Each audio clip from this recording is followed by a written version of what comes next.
ஏதாவது சங்கீதங்களின் புஸ்தகம் 28ஆம் சங்கீதம் 12, 13 2 வசனங்களை சேர்ந்து நாம் வாசிக்கிறோம்.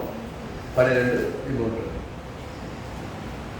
இக்கட்டில் எங்களுக்கு உதவி செய்யும் மனுஷனுடைய உதவி பெறுதா, தேவனாலே பராக்கிரமம் செய்வோம், அவரே எங்கள் சத்துருக்களை மிதித்து போடுவார். ஆமென் சொல்லுவோமே. இக்கட்டில் எங்களுக்கு உதவி செய்யும் மனுஷனுடைய உதவி விருதா, தேவனாலே பராக்கிரமம் செய்வோம், அவரே எங்கள் சத்துருக்களை மிதித்து போடுவார். இல்லை, இந்த சங்கீதம் பார்த்தீங்கன்னா 107ஆவது சங்கீதத்தினுடைய ஒரு இல தொடர்ச்சிங்கிறார் சொல்ல போகிறார். ஆனால் தொடர்ச்சின்னு சொல்கிறது எல்லாமே இது தாவீதினுடைய தனிப்பட்ட சங்கீதம், அவன் தனியாக எழுதுனது. இதில் பார்த்தீங்கன்னா எப்பயுமே தேவனை துதிக்கிற துதிகளாக அவன் இருதயம் நிறைந்து இருக்கிறத பார்க்குறோம். சொல்ல அவன் நம்முடைய இருதயத்தில் ஒரு பக்கம் இக்கட்டு இருக்குது, பிரச்சனை இருக்குது. இக்கட்டு என்னன்னா பிரச்சனை, அங்கே ட்ரபிள்ஸ்ன்னு சொல்லுவாங்க, ட்ரபிள்ஸ், ஆபத்து, பயமுறுத்தல்கள் நிறைய இருக்கு சுற்றி. அது மத்தியில் ஓடிட்டு இருக்கிறான். ஆனாலும் பார்த்தீங்கன்னா சத்துருக்களின் கையிலிருந்து என்னை மீட்க வேண்டும் என்கிற விண்ணப்பத்தை, ஜெபத்தை அவன் ஏறெடுக்கிறான். அந்த ஜெபத்தினுடைய ஒரு பகுதி தான் சொல்றான், இக்கட்டில் எங்களுக்கு உதவி செய்யும் மனுஷனுடைய உதவி. அப்படின்னா மனுஷன் எனக்கு உதவி செய்ய முடியாது, உதவி செய்யறது வேஸ்ட்டு. மனுஷனுக்கு ஒரு லிமிட்டட் நாலேஜ் இருக்கும், ஒரு திறமைகள் இருக்கும். திறமை உள்ளவங்க இருப்பாங்க நம்ம சுற்றிலும். இவன் நமக்கே கூட திறமை இருக்கும். நம்முடைய மனசு, நம்முடைய எண்ணங்கள், யோசனைகள் படி ஏதாவது செய்ய முயற்சி பண்ணோம். அநேக சமயங்களில் we fail in the way to do it. எந்த வழியில் செய்யணுமோ அதை செய்யணும், நம்ம நிறைய செய்யறதை மிஸ் பண்ணிடுவோம். ஆனால் கர்த்தருக்கு கொடுக்குற ஞானம், கர்த்தருடைய ஞானத்தின்படி செய்தால் எப்படி இருக்கும்? இக்கட்டில் எங்களுக்கு உதவி செய்யும் மனுஷன் எங்களுக்கு உதவி செய்யறோட நீங்கள் எங்களுக்கு உதவி செய்யும். சொல்லுங்க, மனுஷங்க நாளைக்கு உங்களுக்கு உதவி செஞ்சால் நாளைக்கு சொல்லி காட்டுவாங்க, சொல்லி காட்ட மாட்டாங்க. மனுஷங்க உங்களுக்கு உதவி செஞ்சா, உனக்கு தெரியாதா நீ கஷ்டப்பட்ட காலத்தில் நான் தான் வேலை உதவி செஞ்சேன், உனக்கு நான் தான் படிக்க வச்சேன், உன்னை தான் இவ்வளோ பெரிய ஆளாக இருக்கேன், உனக்கு நான் தான் துணையாக நின்று சொல்லி காட்டுவாங்க. கூட பிறந்தவங்களாக இருந்தாலும், கணவனாக இருந்தாலும், மனைவியாக இருந்தாலும், நான் எல்லாமே நீ பெரிய ஆளாகிட்டேன், இவ்வளோ பெரிய சம்பளம் வாங்குறேன், எப்படி வாங்குறேன், 2 தானே அப்படின்னு சொல்லி காட்டுவாங்க. ஆனால் கர்த்தர் அந்த சான்ஸே தரக்கூடாதுன்னு பார்க்குறவர். இல்லை சொல்லுங்க, கர்த்தர் உங்களுக்கு அந்த சான்ஸே கொடுக்கக்கூடாதுன்னு நினைக்கிறவர். ஏன்னா என் பிள்ளை அப்படிதானே பார்க்குறீங்க, என் பிள்ளை எங்கேயுமே கையேந்தி நிற்கக்கூடாது, யார்கிட்டையும் போய் கேட்கக்கூடாது, நான் தான் என் பிள்ளைக்கு தருவேன். பிள்ளை சசமாக தெரியாதவங்க தான் வாங்கிட்டவங்க என்ன சொல்கிறீங்க, எதுவாக என்கிட்ட கேட்கக்கூடாது, தப்பி தவிர வெளியே போய் கேட்கக்கூடாது. நான் உன்னை அப்படியே வளர்த்துருக்கிறேன், இப்படி அப்படியே செஞ்சுருக்கிறேன், நான் செய்ய மாட்டேன்னா என் மேலே நம்பிக்கையில ஏன் வெளியே போய் நிற்கிறேன்னு கேட்குறோம் நம்மக்கிட்ட. அதே மாதிரி தான் கர்த்தர் எதிர்பார்க்குறாரு. என் பிள்ளைன்னா என்கிட்ட வந்து கேளு, ஏன் வெளியே போய் கேட்குற, அடுத்தவட்ட போய் என் கையேந்து நிற்கணும் நீ. அப்போ அப்பா என் கூட இருக்கிறாருன்னா அந்த நம்பிக்கை, அந்த நிச்சயம், அந்த பெரிய எதிர்பார்ப்பு நமக்குள்ள எப்பயுமே இருக்கும். ஏன் இருக்குது அப்படின்னா கர்த்தர் நம்மோடு கூட இருக்கிறார். சொல்றாரு, இக்கட்டில் எங்களுக்கு உதவி செய்யும், என் கஷ்டத்துல, என் நெருக்கத்துல, என் சவால்களை எனக்கு உதவி செய்யும். மனுஷன் உதவி செய்யறது எனக்கு வேஸ்ட்டுங்கிறார். மனுஷங்க செய்வாங்க, உண்மையாக செய்வாங்க. ஆனால் செய்தாலும் அவங்களுக்கு ஒரு லிமிட்டட் கெப்பாசிட்டி இருக்குது. அவ்வளோ வரைக்கும் தான் செய்ய முடியும். அதுக்கு மேலே முடிஞ்சா என்னால் முடிஞ்ச வரையும் செஞ்சாங்க, அதுக்கு மேலே முடியலைங்க, நீங்கள் பார்த்துக்கங்க. என்னால் முடிஞ்ச வரையும் கூட வந்தேங்க, நான் திருப்பி போகிறேன், நீங்கள் உங்கள் வழியை பார்த்து போய்க்கங்க. போன வாரத்தில் பார்த்தீங்கன்னா நான் சொன்னேன்ல, இந்த அம்மா விடுறதில்லை, வாங்கியே வாங்க சுகத்துக்குன்னு வந்துட்டேன், சுகம் வாங்க போகிறதில்லை, எங்களுக்கு நீங்கள் தான் உதவி செஞ்சாகணும். மனுஷங்கிட்ட போயிட்டேன், மருத்துவங்கிட்ட பார்த்துட்டேன், ஒன்றும் வேலைக்கு ஆகல, எனக்கு நீங்கள் உதவி செய்யுங்க. விடாப்படியா நின்னா கேட்டபடியே பெற்றுக்கொண்டு போனோம். எதுக்காக வந்தாலும் அதான் கிறிஸ்துவ வாழ்க்கை.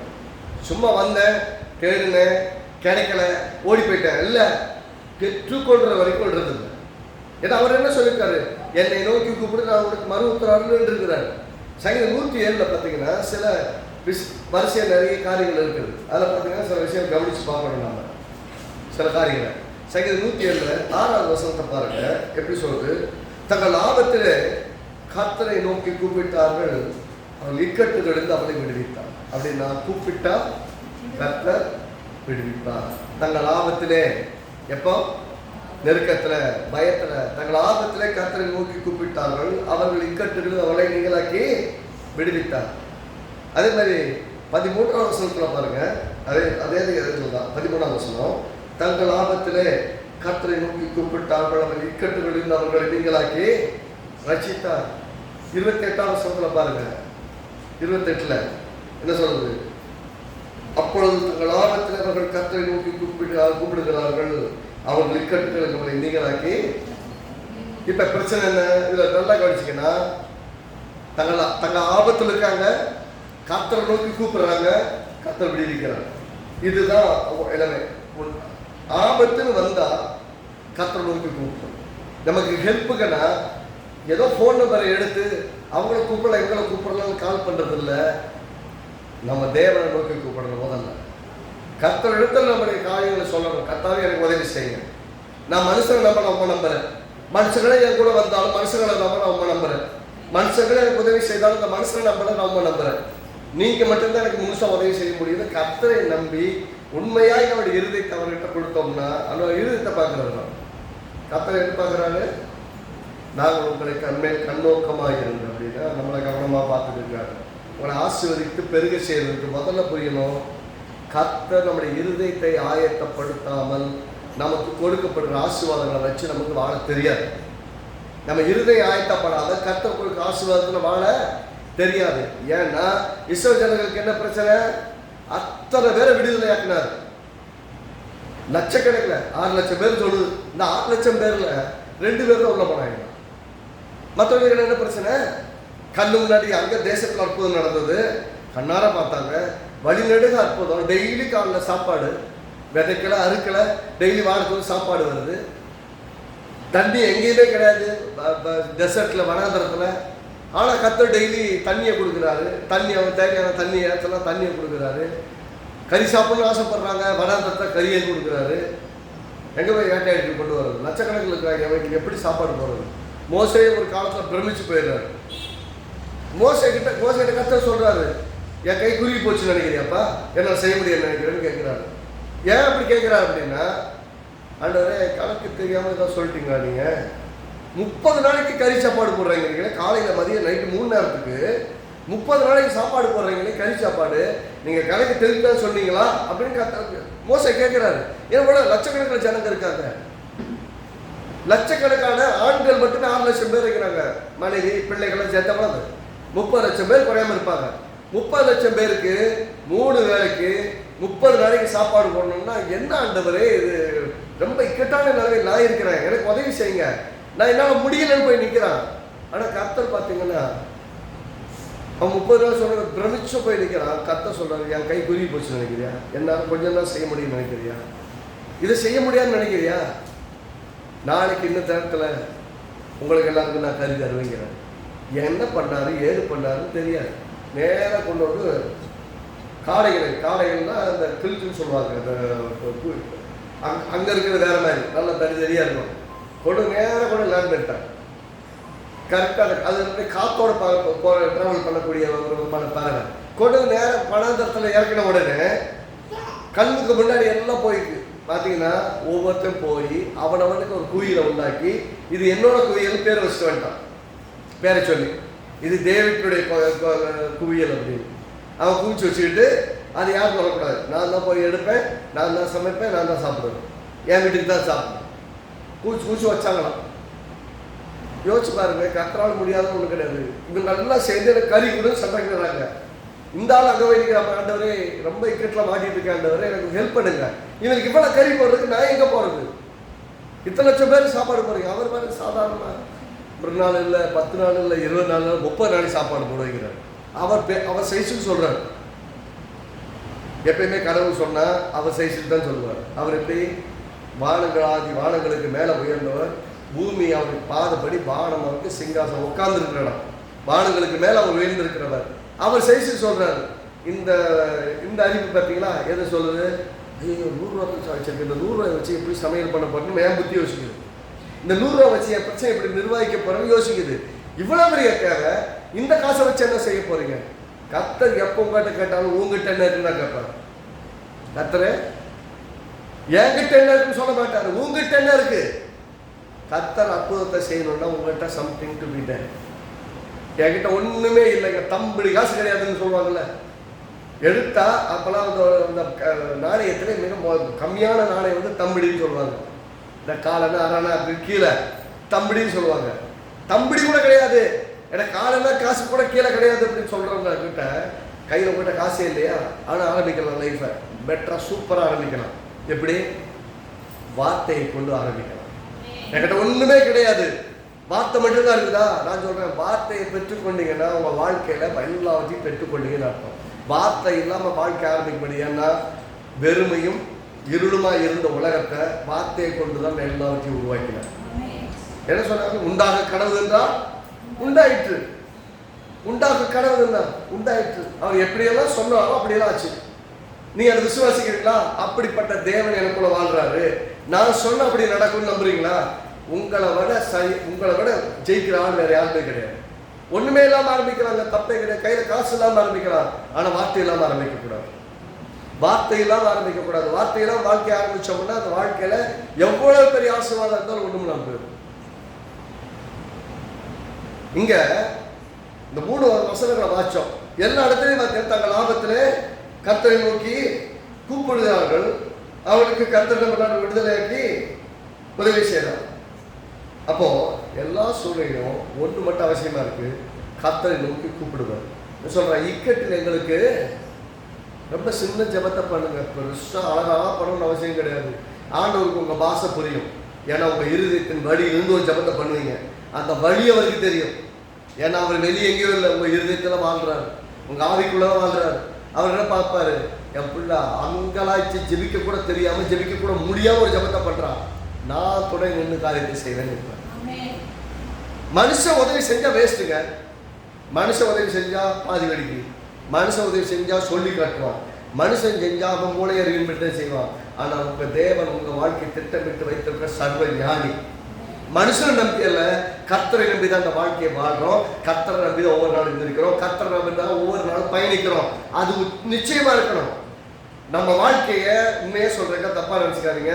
உங்க பெத்த பிள்ளைகளை கூட உங்களை நம்பி கர்த்தர் பெற்று கொடுக்கல. உங்களுக்கு உங்க பிள்ளைகளை கூட உங்க கையில கொடுத்துருக்கிறாரு, அவருக்காக வளர்க்கறத கொடுத்துருக்கிறாரு. வளர்க்கிறவர் அவர், வளர்க்கிற வேலை உங்களது. அவர் பிள்ளைங்க இப்படி இருக்குது அப்படி இருக்கிறாங்க, கர்த்தர் உங்ககிட்ட கொடுத்துட்டாரு. உன் பிள்ளை அந்த பிள்ளை எப்படி இருக்கணுமோ அந்த இடத்துக்கு கொண்டு வர்ற வேலை உண்மை வேலை. நான் போராடிட்டேன், என்னால முடியல, நான் செய்ய முயற்சி பண்ண என்னால முடியவே வேண்டாம், கர்த்தாவை நீர் பார்த்துக்கணும். அந்த பிள்ளை எப்படி இருக்கணுமோ இது தெரியும். இன்னைக்கு நான் நெருக்கத்தில் இருக்கிறேன், கஷ்டத்தில் இருக்கிறேன், என்னால் எதையுமே சொல்ல முடியல, சொன்னாலும் யாரும் புரியாது, யாருக்கிட்டே விளக்கமே சொல்ல முடியாதுன்னு நினைச்சிங்கன்னா இல்லைங்க, நல்லது, சொல்லவே வேண்டாம் யார்கிட்டையும். உங்கள் இருதயம் கர்த்தரோட மட்டும் பேசட்டும். கர்த்தர் கேட்கிறார். அண்ணாவுடைய இருதயத்தின் ஆழத்திலிருந்து பாருங்கள், குமரலை கேட்டு அவளுக்கு அற்புதம் செய்த தேவன் தான் நம்முடைய தேவன். அது பாஸ்டர் கூட புரிஞ்சுக்கிறேன். பாஸ்டர் கூட என்னடா இந்நேரம் வரைக்கும் குடிச்சு எப்போதான் இந்த நம்ம மப்புலேருந்து இறங்குவேன் அப்படின்னு கேட்குறாரு. குடிச்சிட்டு எவ்வளோ நேரம் அப்படியே குழம்பிக்கிறாப்பாங்கிறாரு. உங்கள் அங்கலாய்ப்பின் ஜெபம் சிலருக்கு, ஈவன் ஊழியக்காரங்களுக்கு கூட கிண்டலாக தெரியும். என்னையும் சேர்த்தே சொல்கிறேன், நான் அப்படி பண்ணுறதில்லை, நான் பண்ணுறது அப்படி பண்ணுற ஆள் கிடையாது. இருந்தாலும் நான் சொல்கிறேன், உங்கள் ஊழியக்காரங்களுக்கு உங்களுடைய அங்கலாய்ப்பு சசமாக பைத்தியகாரத்தனமாக தெரியும் அவங்க பார்வையில். ஆனால் அந்த அங்கலாய்ப்புக்குள் போகிற உங்களுக்கு தான் தெரியும் உண்மையான பெயின் என்னன்னு. மற்றவனுக்கு விளக்கவே விளக்காது, விளக்கம் சொல்லவே முடியாது. நான் சொல்கிறேன், இக்கட்டில் எங்களுக்கு நீங்கள் உதவி செய்யுங்கப்பா, மனுஷங்க யாரும் உதவி செய்ய வேண்டாம். ஏன்னா நீங்கள் தான் உரிமைதாரர், நீங்கள் தான் வாழ்க்கைக்கு சொந்தக்காரர், நீங்கள் தான் இந்த குடும்பத்தை கொடுத்தீங்க, நீங்கள் தான் இந்த வாழ்க்கையை கொடுத்தீங்க, நீங்கள் தான் கணவனை கொடுத்தீங்க, நீங்கள் தான் பிள்ளையை கொடுத்தீங்க, நீங்கள் தான் என்னோட வாழ்க்கையில் அலங்கரித்து இருக்கீங்க, நீங்கள் தான் என் வாழ்க்கைக்கு எல்லாமா இருக்கீங்க. என்ன நீங்க ஆசீர்வதிங்க ஆண்டவரே, இந்த நெருக்கத்தை விடுதலையாக்குங்க. ரொம்ப அருமையா ஜெபம் பண்றாரு. நெருக்கத்தில் எங்களுக்கு உதவி செய்யும் மனுஷனுடைய உதவி வேஸ்ட் ஆண்டவரே. எத்தனை பேர் சொல்லுங்க மனுஷன் ஹெல்ப் பண்றது வேஸ்ட்? ஹெல்ப் பண்ணா தப்பே கிடையாது, ஆனா மனுஷனுடைய உதவி வேஸ்ட் தான் கடைசியில. ஏன்டா இவங்கிட்ட கேட்டோன்னு எத்தனை முறை எம்பாரசிங் ஆயிருக்கு. தெரியாதனமா அவங்ககிட்ட போய் கையை நீட்டிட்டோம், இவங்ககிட்ட காசை கொடுங்க, அந்த ஹெல்ப் பண்ணுங்க, அதுக்காக ஒரு வேலைக்காக சொல்லுங்க, இப்பெல்லாம் போய் கேட்டோமேன்னு எத்தனை முறை நீங்கள் எம்பாரசிங் ஆகிருப்பீங்க. மனசெல்லாம் வருத்தப்பட்டு சரி வேலை கேட்காமே இருந்திருக்கலாம் அப்படின்னு யோசிக்கிற மாதிரி எத்தனையோ நிலைமையில போயிருப்பீங்க. நீங்கள் மனுஷங்கிட்ட சொல்றதை விடுங்க, கர்த்தர்கிட்ட பேசுங்க. கர்த்தர் உங்களுக்காக எல்லாத்தையும் செய்து முடிப்பார். கர்த்தர் உங்களுக்காக வழக்காடுவார். கர்த்தர் உங்களுக்காக யுத்தத்தை நடத்துவார். நீங்கள் செய்கிற யுத்தம் வீட்டில் சண்டை போட்டு தேவையில்லாத சமாதானம் கேடாயிடும். ஆனால் கர்த்தர் யுத்தம் பண்ணினா அவர் யுத்தமே வித்தியாசம். கத்தி இருக்காது, ரத்தம் இருக்காது, ஆனால் ஆள் மாறிடுவாங்க. சொல்லுங்க, கத்தி இருக்காது, யுத்தமே இருக்காது, ஆனால் ஆளை மாற்றிடுவார். ஏன்னா அவர் அந்த சைலண்டாக வேலை செய்கிறவர். சொல்லிட்டு 108ஆம் சங்கீதத்தில் 13ஆம் வசனம் சொல்றாரு, தேவனாலே பராக்கிரமம் செய்வோம், அவரே எங்கள் சத்துருக்களை மிதித்து போடுவார். யாரா? என் தேவனால நான் பராக்கிரமம் செய்வேன், நான் ஜெயிச்சிருவேன், நான் வெற்றி கொள்ளுவேன் அப்படி சொல்லிட்டு என் சத்துருக்களை யார் மிதிச்சு போடுவாரா? கர்த்தர் மிதிச்சிருவாரு. அவர் மிதிப்பாரு, வெற்றி எனக்கு. என்னுடைய வெற்றி எதிர்த்து சார்ந்திருக்கு, கர்த்தர் எனக்காக பண்ற யுத்தத்தில் இருக்கு. கர்த்தர் நமக்காக யுத்தம் பண்ணுவா, நாம சும்மா இருக்கணும் வசனம் சொல்லுவோம். ஆகவே நம்ம இருதயம் ஒன்றை தெளிவாக நம்ம யோசிச்சு அப்படின்னா என்ன செய்யணும்? நமக்கு எப்போ பிரச்சனைகள் அதிகமாகுதோ, பிரச்சனைகள் அதிகம் போது உடஞ்சி உட்கார்றது கிடையாது. பயமுறுத்தினோடனே என்ன பண்ணாரு? எலியா ஓடி ஒழிஞ்சுக்கிட்டாரு, பெபியில் போய் உட்காந்துக்கிட்டாரு. நான் வாழை பிடிக்கலாம், நான் செத்து போறேன் வரைக்கும் உட்காந்துருக்காரு. ஊழியக்காரன் முதல் நாள் வானத்திலிருந்து அக்கினி இறங்கினாரு. வானத்திலிருந்து அக்கினி வந்தது, அங்க இருந்த பலிகளை எல்லாம் பட்சித்தது. பெரிய அற்புத அடையாளங்கள். ஒரே நாள்ல மொத்த இஸ்ரவேல் ஜனங்களும் கர்த்தரே தேவனுக்கு அறிக்கையிட்டு கர்த்தரத்தை திரும்பிட்டாங்க. மொத்தம் ஒரே நாள் நடந்தது. பிரம்மாண்டமான அற்புதம். எல்லாரும் ஒரே நாள்ல கர்த்தரத்தை வந்துட்டாங்க. இவ்வளவு பெரிய அற்புதம் நடந்திருக்கு. இந்த ஆள் ஓடி போய் கவியில முடிஞ்சிட்டு ஆண்டு நான் சாக போறேன். எதுக்கு? ஒரு அம்மா மிரட்டி, ஒரு பெண் மிரட்டி, ஒரே ஒரு பெண்ணு வானத்திலிருந்து அக்கினி இறக்கிறவனுக்கு எதை பார்த்து பயம்? ஒரு பெண்ணை பார்த்து, நாளைக்கு நான் உயிரோட வச்சேன்னா பாரு, அவனை கொன்னே அவன் அப்படின்னு சொல்லி அந்த ராஜாத்தி சொல்றான். ராஜாவுடைய மனைவி சொன்ன உடனே ஓடி உயிரை காப்பாற்றி ஒழிச்சுக்கிறான். கர்த்தர் போய் கேட்கிறாங்க, எதையாவே உனக்கு இங்க என்னப்பா வேலை? நான் உன்னை எங்க இருக்க சொன்னேன் பாருங்க. அவன் கேள்வியை பாருங்க, நான் உன்னை எங்க இருக்க சொன்ன, நீ எங்க இருக்கிறேன்? இன்னைக்கு தான் இஸ்ரவேல் ஜனங்களுக்கு அற்புதத்தை செஞ்ச, என் மக்களை மாறிட்டாங்களே, அவளை வழி நடத்துகிற வேலை இருக்க வேண்டிய நீ எங்க இருக்கிற? ஓடி வந்து எனக்கு உயிர் போச்சு, உயிர் சாகனாண்டவரே வந்து உட்காந்துருக்கேன், தப்பா நீ சரியாது? நிறைய சமயங்கள் நம்ம இக்கட்டில் இருக்கும்போது நம்முடைய ஜபங்கள் ரொம்ப தெளிவுள்ளதாக இருக்கணும். எப்பயுமே குழப்பத்தில் ஜபம் பண்ணுற ஜபம் எப்பயுமே குழப்பமான ஜபமாகவே இருக்கும். நம்ம குழப்பத்தில் நிறைய ஜபம் பண்ண வேணாம். சிம்பிள் ஜபம், ஆண்டவரே இக்கட்டு எனக்கு உதவி செய்யும். இக்கட்டில் என்ன பண்ணணும்? நெருக்கமான சூழ்நிலை சவால்களில் பயணிக்கும் போது சங்கீதம் 141 சங்கீதம் 141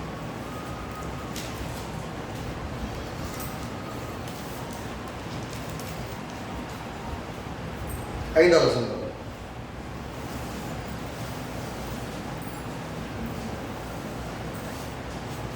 நீதிமான் என்னை தயவாய் குட்டி என்னை கடிந்து கொள்ளட்டும், அதன் தலைக்கு எண்ணெய் போடு.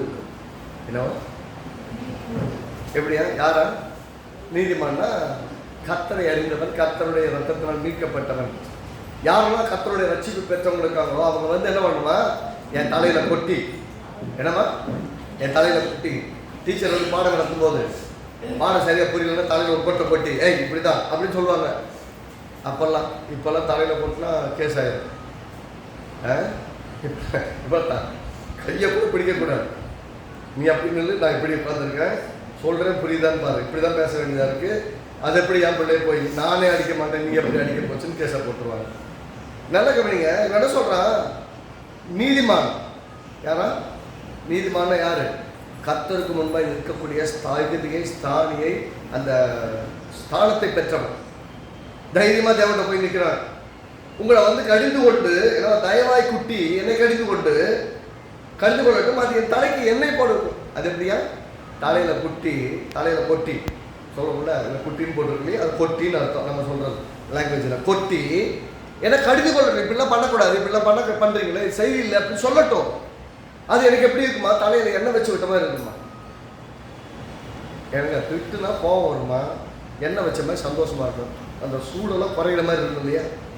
எண்ணெய் வச்சா என்ன உடம்புக்கு உஷ்ணமெல்லாம் குறைகிற மாதிரி இருக்கும். எனக்கு அப்படி இருக்குங்கிறாரு. சொல்லிட்டு என் தலை அதை அல்ல தட்டுவதில்லை. ஏன்னா என்ன வாங்கின கொட்டை மறக்க மாட்டேன், அது வேஸ்ட்னு சொல்லி விட்டுற மாட்டேன். அல்ல தட்டுவதுன்னா அது கேர்லெஸ்ஸாக நான் விட்டுற மாட்டேன். ஏன்னா அதில் ரீசன் இருக்கு. என்னை வந்து தயவாய் குட்டி கடிந்து கொள்ளுகிறான்னு சொன்னால் அது அந்த கடிந்து கொள்ளுதா பார்க்கறதில்ல, என் தலைக்கு அது என்னமே இருக்கு. அதை நான் விட்டுட மாட்டேன், நான் பிடிச்சிக்குவேன். எதுக்கு? அவர்கள் இக்கட்டுகளில் நான் இன்னும் ஜெபம் பண்ணுவேன். அவர்கள் இக்கட்டுகளில் நான் இன்னும் இக்கட்டுல ரொம்ப இக்கட்டு வந்துச்சுன்னா இன்னும் அந்த காரியம் என்ன செய்ய சொல்லி கொடுக்குது, நான் இன்னும் ஜெபம் பண்ணணும், இன்னும் கத்தரோட நடக்கணும், கத்தரை பற்றி கொள்ளணும், கேட்டு பெற்றுக்கொள்ள வேண்டும் என்னை வழி நடத்துகிறது. இங்க அதைத்தான் சொல்லிக்கிறாரு. தலையில வந்து கொட்டி எனக்கு மறிவு சொல்லட்டும், அதை எண்ணெய் வச்ச மாதிரி இருக்கும், அதை மிஸ் பண்ண மாட்டேன். அவர்கள் இக்கட்டுகள்ல இன்னும் எல்லாம் சொல்லுங்க, இக்கட்டுல இன்னும் அதிகமா ஜெபம். எல்லாம் சொல்லுங்க, இக்கட்டு வந்தா கஷ்டம் வந்தா இன்னும் அதிகமா ஜெபம் பண்ணுவோம். கஷ்டம் வந்தா போய் மூளையை போய் படுத்துக்கிற கடை இன்னும் அதிகமா ஜெபம். கஷ்டம் வந்தா தான் ரொம்ப அதிகமா எதுக்கு ஜெபம் பண்ணணும்? ஃபர்ஸ்ட்ல வந்து நம்முடைய மனசு அந்த கஷ்டத்தின் மேலேயே நிற்கும், பிரச்சனை மேலேயே நிற்கும். அது வந்து வெளியே வராது. கர்த்தரை ரட்சிக்க வல்லவர்னு பார்க்கவே முடியாது. அப்படி ரொம்ப போராட்டமா இருக்கா, உபவாசம் எடுங்க, உபவாசம் எடுங்க. உட்காந்து உங்களை தனிமை பிடித்து சாப்பாடு கூட தள்ளி வச்சுட்டு தேவனோடு உறவாடி உங்கள் மனசு இந்த உலகத்தையே அலசிக்கிட்டு இருக்குல்ல, அது வந்து எடுத்து கர்த்தர் மேலே கவனம் வைக்கிறதுக்காக உபவாசம் பண்ணி காத்திருக்கு. கர்த்தருக்காக கர்த்தாவே என் இறுதி உண்மை நோக்கி பார்க்க எனக்கு உதவி செய்யும். நான் எப்பயுமே உபவாசத்தை நான் ப்ரமோட் பண்ணுற ஆள் கிடையாது. ஆனால் நான் உபவாசம் எடுக்கிறாள் தான். ஆனால் உபவாசம் எடுத்தால் கடவுளை மாற்றுறதுக்காக உபவாசம் கிடையாது, என்ன நானே மாற்றிக்கிறதுக்காக உபவாசம். ஃபாஸ்டிங் இருந்தால் அது என்னத்தான் மாற்றணும். நான் கடவுளை மாற்றுறதுக்கு பாரு எப்படியாவது அவர் கையை உடச்சி காலை உடச்சி எல்லாத்தையும் வாங்கிறேன்னு போய் உட்காடுறீங்கன்னா அந்த உபவாசத்துக்கு பேர் உபவாசம் கிடையாது, அது வெறும் போராட்டம். கடைசியாக 10 வயசா பிரயோஜனம் இல்லாமல் பட்னியாக கிடந்தது தான் மிச்சமாக இருக்கும். ஆனால் அந்த உபவாசம் உங்களை மாற்றுகிற உபவாசமாக இருந்தால் கர்த்தருடைய வசனத்தை கவனித்து பாருங்க. இப்படி வசனம் இருக்குது, ஏன் மனசை ஏன் இப்படி கஷ்டப்பட்டு, என் ஆத்துமாவே ஏன் எனக்குள் கலங்குகிறாய், ஏன் எனக்குள் தேங்குகிறாய், நீ தேவனை நோக்கி காத்துரு, அவரால் உனக்கு ரட்சிப்பு உண்டாகும் சொல்லி என் கர்த்தரை நோக்கி பார்க்க அந்த உபவாசம் உதவி செஞ்சா அதுதான் பெஸ்ட் உபவாசம். கர்த்தரை மாத்திர கர்த்தர் வந்து கொடுக்க மாட்டேன்னு இல்லைங்க, கொடுக்க மாட்டேங்கிற இடத்துல அவர் இல்லைங்க. அவர் எப்படி இருக்கிறாருன்னா கொடுக்க ஆசையா இருக்காரு. நம்மை நோக்கி கூப்பிடுகிற உத்தம இருதயம் உள்ளவர்கள் மேல கர்த்தருடைய கண்கள் பூமி எங்க உலாவிட்டு கர்த்தர் தேடிட்டு இருக்காரு, ஆளை தேடி இருக்காரு. அந்த ஆள் நீங்களா இருக்கணும். சொல்லுங்க, அந்த ஆளு அவர் தேடுற ஆள் நானா இருக்கணும். பிரச்சனை வரும்போது ஓடி வச்சுக்கிறாரு பாருங்க.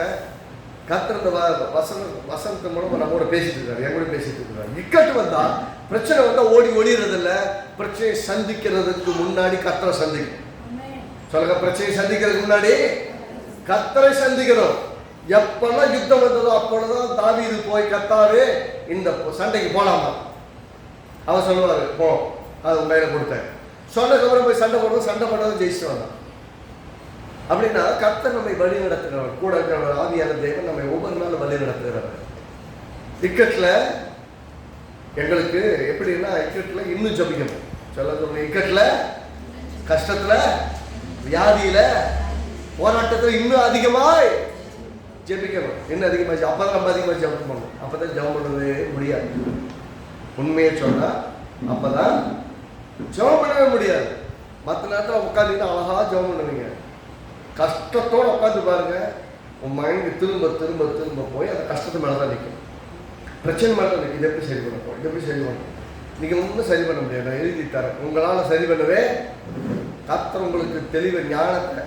ரொம்ப குழம்பு இருந்தீங்கன்னா ஒன்றும் செய்ய முடியாது. கர்த்தர் தெளிவை கொடுத்துட்டாருன்னு வச்சுக்கோங்களேன், அதே கஷ்டமான வேலையை சுலபமாக செஞ்சுட்டு போயிட்டே இருக்கு.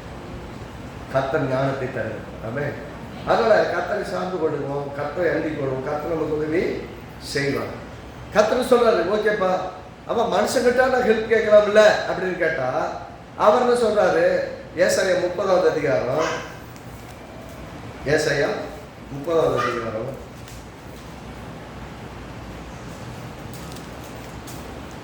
நம்ம ஆளுகிட்ட ஹெல்ப் கேட்கறதுக்கு ரொம்ப ஃபாஸ்டா இருக்கும். ஆனா அவருக்கு பார்த்தீங்கன்னா சான்ஸே கொடுக்க மாட்டேங்கிறார். ஏசாயா 30வது அதிகாரம் 7வது வசனம் தான். எகிப்தியர், ஏசாயா 30 எடுத்தீங்களா? ஏசாயா 30 7வது வசனம். எகிப்தியர் சகாயம் பண்ணுவதுன்னா ஹெல்ப் பண்றது, உதவி செய்வது, வியத்தமும் வீண், அதெல்லாம் மொத்தமாக வேஸ்ட்டுங்கிறாங்க. ஆகையால் சும்மா இருப்பது அவங்களுக்கு பலன். என்னவா? மற்றவங்க ஹெல்ப் பண்ணுறதை விட நீ சும்மா இருந்தாலே நீ நல்லா இருப்ப. அவர் அவர் அவர் லாங்குவேஜே வேற, கடவுளுடைய லாங்குவேஜே.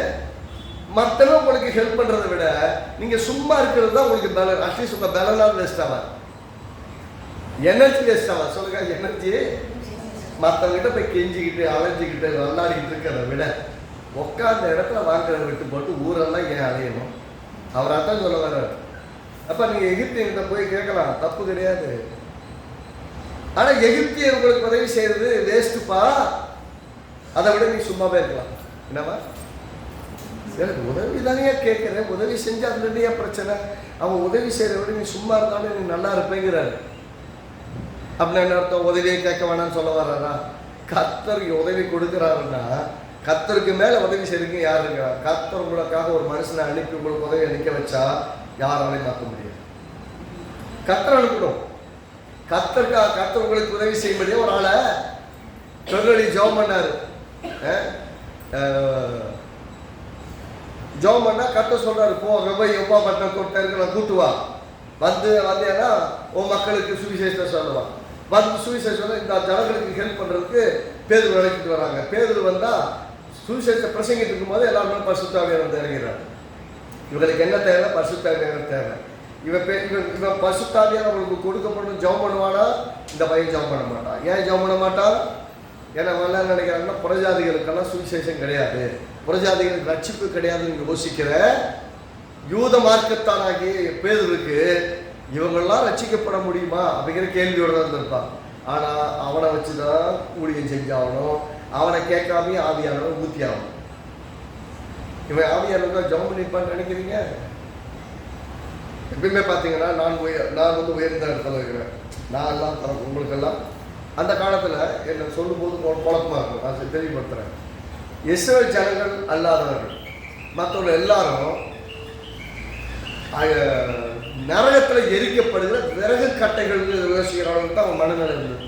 எப்படின்னா, நாங்கள்லாம் கடவுளை ஜனம், நேரடியாக வாக்குத்தத்தம் பெற்றவர்கள், நேரடியாக அவர்கள் உடன்படிக்கையில் இருக்கிறவர்கள், நான் ஆபிரகாமின் சந்ததி. ஆகவே நான் தேவனோடு கூட ஒன்றாக இருக்கிறேன். எனக்கு தேவன் இருக்கிறார், உடன்படிக்கை இருக்கிறது, வாக்குத்தத்தம் இருக்கிறது. மற்றவங்கள்லாம் தேவன் அற்றவர்கள். அப்படி அடிக்கடி யூஸ் பண்ணுறது வந்து விருத்த சேதனம் இல்லாதவர்கள். அப்படின்னா நான் உடன்படிக்கையில் இருக்கேன், அவங்க எல்லாம் உடன்படிக்கையில் இல்லாதவங்க. ஆகவே எனக்கு இருக்கிற அந்த தேவன் அவங்களுக்கு இல்லாதனால அவங்கள யாரு ஒரு நாள் நரகத்தில் கட்டைகளை போட்டு எரிக்கிற மாதிரி இவங்க எல்லாத்தையும் கத்த ஒரு நாள் எரிக்க போறாருன்னு நினச்சிட்டு இருக்கிற ஆள். அந்த வம்சத்தில் இருக்கிற ஒரு ஆள் தான் இந்த பேதுரு. அவரைத்தான் முத சந்திச்சு, நீ வா உன்னை மனுஷன் பிடிக்கிறவனா அப்படின்னு கூப்பிட்டு வந்தார். அவன் வந்து ஊழியம் செய்யணும்னு சொல்லும்போது இவங்க எல்லாம் அது இஸ்ரவேல் ஜனங்கள் எல்லாரும் காத்திருந்தாங்க, யூதர்கள்லாம் காத்திருந்தாங்க. எல்லாருமே 120 பேர் மேலே பரிசுத்த ஆவியை ஊற்றிட்டாரு.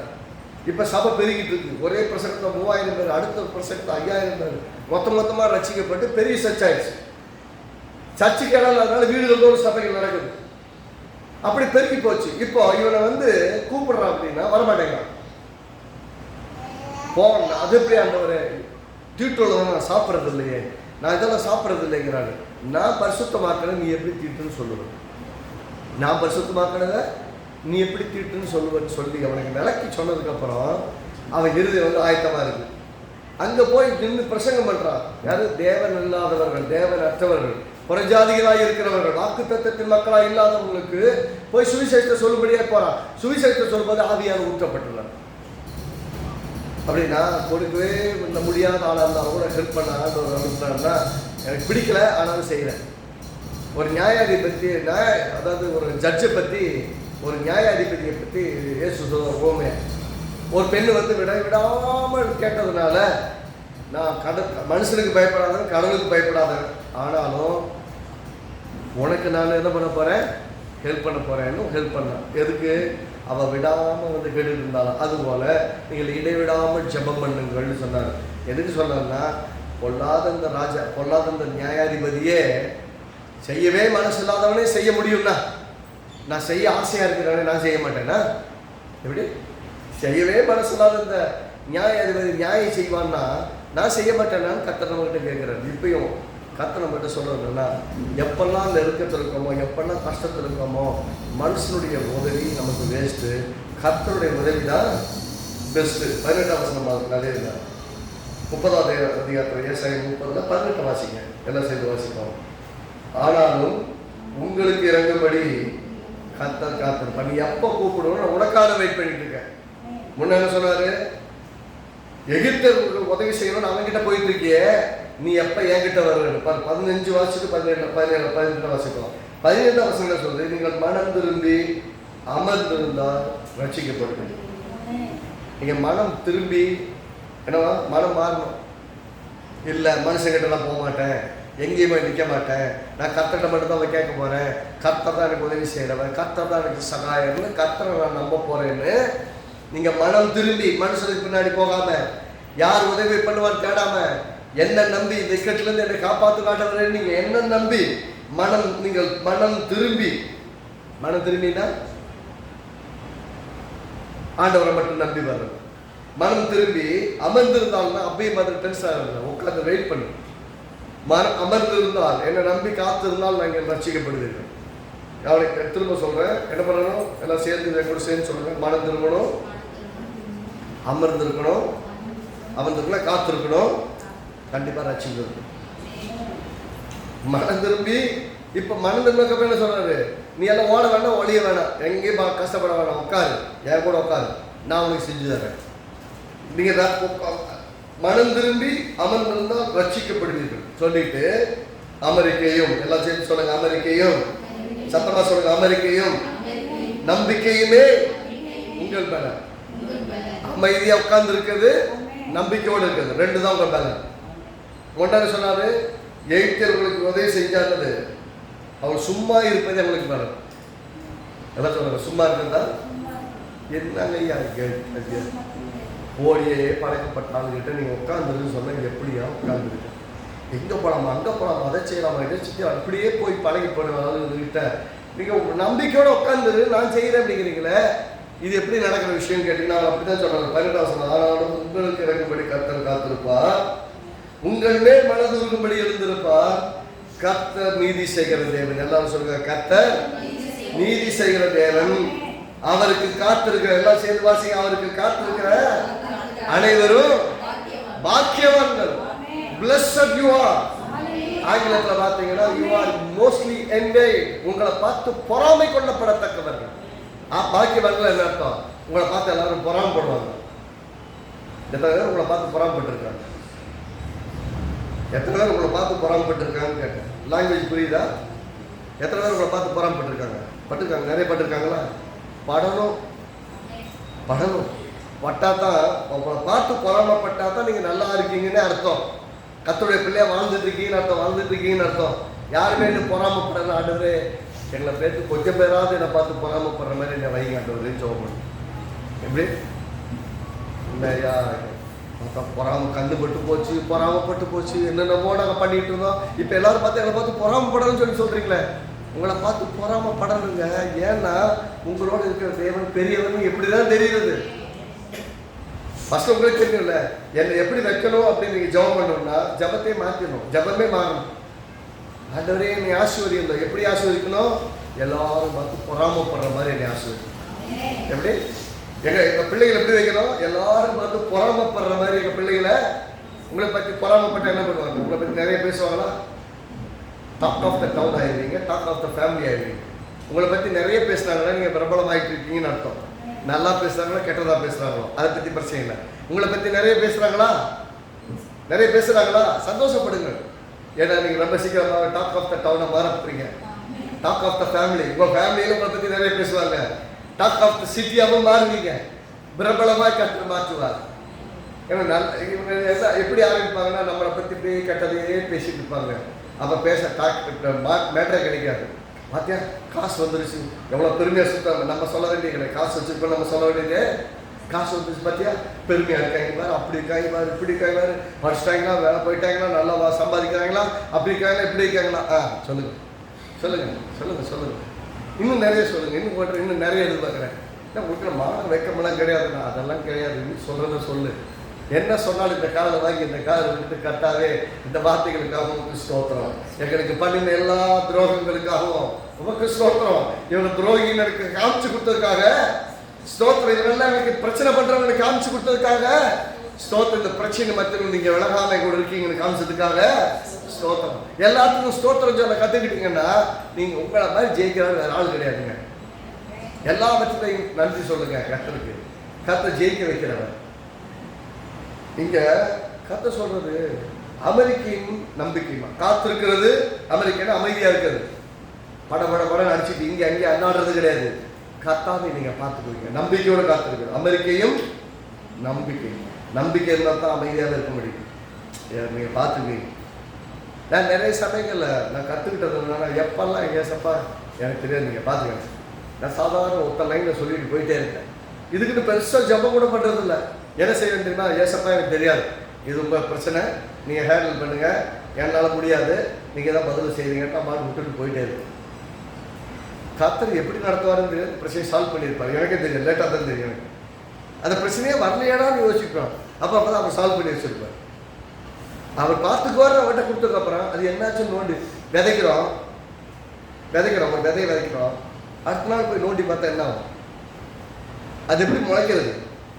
விதைச்சிட்டிங்கன்னா அந்த விதைக்கு முளைக்கக்கூடிய தன்மை இருக்கு. முளைக்கும்னு நம்பிக்கையோட விதைச்சாச்சு, முளைக்கும்னு காத்திருக்கும். ரைட்டா? ஒவ்வொரு விதையும் முளைக்கிறதுக்கு காலங்கள் இருக்கு. நெல் பயிரை போட்டிங்கன்னா அது கொஞ்சம் நல்லே விளைஞ்சு வந்துடும். இதே ஒரு மூங்கில போட்டிங்கன்னா 10 வருஷமா காத்திருக்கணும்.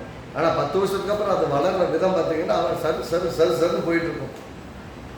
ரைட்டுங்களா? ஒவ்வொரு மரத்துக்கும் ஒவ்வொரு விதைக்கும் ஒவ்வொரு தன்மை இருக்கு, வளர்வதற்கான காலங்கள் இருக்கு. நீங்க விசுவாசிக்கிற காரியங்கள் உங்கள் வாழ்க்கையில் நேரிடுவதற்கு சில சமயம் காலங்கள் எடுக்கலாம். ஆனால் கர்த்தர்கிட்ட சொன்னதுக்கு அப்புறம் இது நடக்குமா நடக்காதுங்கிற கேள்வியே கிடையாது. அவர் செய்வார்னு நம்ம நம்புறதுல உறுதியா இருந்தா கர்த்தர் நமக்காக எல்லாத்தையும் செய்து முடிப்பார். இங்க சொல்றாரு, அவருக்கு காத்திருக்கிற அனைவரும் என்ன சொல்லுங்க? அவருக்கு காத்திருக்கிற அனைவரும் பாக்கியவான்கள் சொல்லிட்டு 19 வசனம், சீயோனை சேர்ந்த ஜனங்கள் எருசலேமிலே வாசமாய் இருப்பார்கள். இனி நீ அழுது கொண்டு இராய். எல்லாம் சொல்லுங்க, இனி நீ, எல்லாம் சொல்லுங்க, இனி நான் அழுதுகிட்டே, அழுததெல்லாம் போச்சு, அழுதெல்லாம் முடிஞ்சு போச்சு. இது அழுக போறது இல்ல, நம்பிக்கையோட காத்திருக்க போறேன். சொல்லுங்க, நான் அழுக போறது இல்ல, நம்பிக்கையோட காத்திருக்க போறேன். அதான் முக்கியம். அமெரிக்கையும் நம்பிக்கையுமே உங்க பலம் எங்க இருந்து வருது? கர்த்தர்கிட்ட அறிக்கைட்டு காத்துனீங்கன்னா அவ்வளவு ஜைஜாண்டிக்கா ஃபீல் பண்ணுவீங்க. உடம்பெல்லாம் பலவீனமா இருக்கும், உள்ள பார்த்தா பயங்கர ஸ்ட்ராங்கா இருக்கும். சொல்றாரு, இனி நீ அழுது கொண்டிராய், உன் கூப்பிடுதலின் சந்தத்துக்கு அவர் உருக்கமா இறங்கி அதை கேட்ட உடனே நான் கூப்பிட்ட உடனே அவர் எனக்கு பதில் செய்யும். இதுவரைக்கும் அழுதுட்டு இருந்தீங்களா? அழுதுக்கு முடிவை கொடுக்கிறவர் கர்த்தர்னு நம்ப ஆரம்பிங்க. அவர் சமூகத்தில் நிச்சயத்தோடு காத்துருங்க. கர்த்தர் உங்களுக்காக எல்லாத்தையும் செய்து முடிப்பார். ஆமே. கர்த்தர் ஆரம்பிச்சார்னா அது பெர்ஃபெக்டா செஞ்சு முடிப்பார். ஆனா ஒண்ணு மறக்க கூடாது, எப்பயுமே பாத்தீங்கன்னா ரொம்ப கஷ்டமா இருக்கும்போது சில சமயம் நம்ம சில பொருத்தனை பண்ணுவோம். பார்த்துருக்கீங்களா? சங்கீதம் 66 வாங்க. சங்கீதம் 66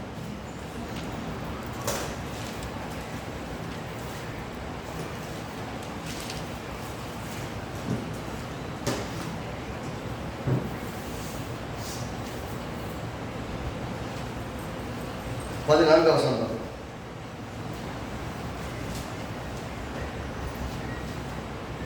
12 வாசிப்போம். 12 மனுஷரை எங்கள் தலையின் மேல் ஏறி போக you allowed them to cross over my head. என் தலை மேலே ஏறி மிதிச்சு போறதுக்கு எல்லாத்துக்கும் பெர்மிட் பண்ணீங்க. நிறைய பேர் தலை மேலே ஏறி தான் போயிருக்காங்க. நம்மளை வச்சு பெரிய ஆளானவங்களுக்காக நம்ம தலையில மிதிச்சுக்கிட்டு இருக்காங்களோ இருக்காங்க. மனுஷரை எங்கள் தலையின் மேல் ஏறி போக பண்ணினே தீயையும் தண்ணீரையும் கடந்து வந்தோம். செழிப்பான இடத்துல எங்களை கொண்டு வந்து விட்டு வர வேண்டிய இடத்துக்கு நானே வந்துட்டேன். என்ன பண்ண? சர்வாங்க தங்கமரிகளோட ஆலயத்துக்குள் பிரவேசிப்பேன். இப்போ வந்த உடனே என்ன பண்ண போறேன்? நல்ல இடத்துக்கு வந்துட்டேன், உட்காந்து வீட்டில் உட்காந்து நல்லா சாப்பிட்டு படுத்துங்க போறதில்ல. உங்களுடைய ஆலயத்துக்குள் துதிகளோடும் பலிகளோடும் நான் என்ன பண்ண போறேன்? பிரவேசிக்க போகிறேன். சொல்லிட்டு சொல்லுங்க, நல்லா பண்ணிக்க. என் இக்கட்டில் நான் என் உதடுகளை திறந்து என் வாயினால் சொல்லிய பொருத்தனை உமக்கு.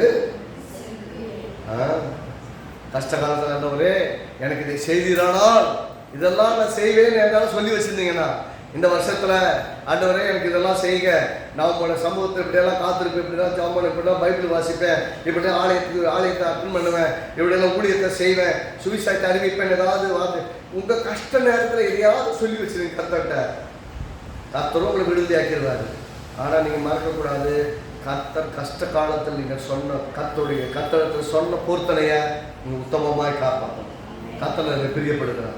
ஏன்னா ஒரு சொல் தவறாதவனாக இருந்தால் அவன் பூரண புருஷனாக இருக்கிறான். எப்படிங்க நீங்கள் பெர்ஃபெக்டான ஆளுன்னு சொல்ல முடியும்? தேவன் வாக்கு மாறாதவர். தேவனுடைய சாயலுக்கு நீங்களும் வாக்கு மாறாதவர்களாக இருந்தால் கர்த்தர் பூரணர்கள் என்று போய் பார்த்து சொல்கிறார். பர்ஃபெக்ட் பீப்புள்னு சொல்கிறார். ஸோ வாயை திறந்து சொல்கிறதுக்கு 100 தடவை யோசிங்க. சொல்லிட்டீங்களா, சொன்ன வாக்கு உண்மையாக காப்பாற்றணும். அப்படியே நீங்கள் காணிக்கைங்கிற விஷயமா இருந்தாலும் சரி, ஜபம்ங்கிற விஷயமா இருந்தாலும் சரி, வேத வாசிப்புனா இருந்தாலும் சரி, ஊழியங்கிற விஷயமா இருந்தாலும், எதுக்காக கர்த்தர்கிட்ட நீங்கள் பொருத்தனை பண்ணி உங்கள் கஷ்ட நேரத்தில் ஆண்டவரே என்னை இந்த சூழ்நிலேருந்து விடுவீங்க, என் வீட்டில் இருக்கிற காரியத்துலேருந்து விடுவீங்க, என் வீட்டுக்காரரை விடுவீங்க, என் மனைவியை விடுவீங்க, இந்த நோயிலிருந்து எனக்கு குணமாக்குங்க, அப்போது நான் உங்களுக்கு இதெல்லாம் நான் செய்வேன் ஆண்டவரே ஏதாவது சொல்லி வச்சுருந்தீங்கன்னா சொன்ன வார்த்தையை மறக்காமல் செய்யுங்க. கர்த்தர் தான் சொல்லுவேன், நான் கரெக்டாக என்ன பண்ணுவேன், என் இக்கட்டிலே நான் சொன்ன பொறுத்தனை என்ன பண்ணுவேன், போய் நான் நிறைவேற்றுவேன்னு சொல்கிறேன். அப்படின்னு அர்த்தம், நான் சொன்னது மறக்கலான்னு. நீங்கள் செஞ்சதையும் நான் மறக்கலை, நீங்கள் எனக்கு செய்யுங்கன்னு நான் கேட்டப்போ உங்களுக்கு நான் உங்ககிட்ட நான் என்ன சொல்லி செய்வேன்னு சொன்னேனோ அதையும் நான் மறக்கலை. இவங்க சொல்கிறேன், அதனால 11 வருஷம் சொல்கிறேன், அப்போ 13 வருஷம் சொல்கிறேன், சர்வாங்க தகன பலிகள் உடவுகளை ஆலயத்துக்குள் பிரவேசி. நான் என்ன பண்ணுவேன்னு சொன்னேனோ அந்த பலிகளோடு கூட வந்து நான் ஆலயத்துக்கு வருவேன். கர்த்தர் அதில் பிரியப்படுகிறார். ஏன்னா கர்த்தர் வந்து உங்களை ரட்சிக்க, உங்களை மீட்க ரொம்ப ஆசையாக இருக்கு. வசந்தம் சொன்னபடி இனிமேல் என்ன பண்ண போகிறதில்ல, அழுது கொண்டு இருக்கப்படும் இக்கட்டிலே எங்களுக்கு நீங்கள் உதவி செய்யும். மனுஷனுடைய உதவி வீண்.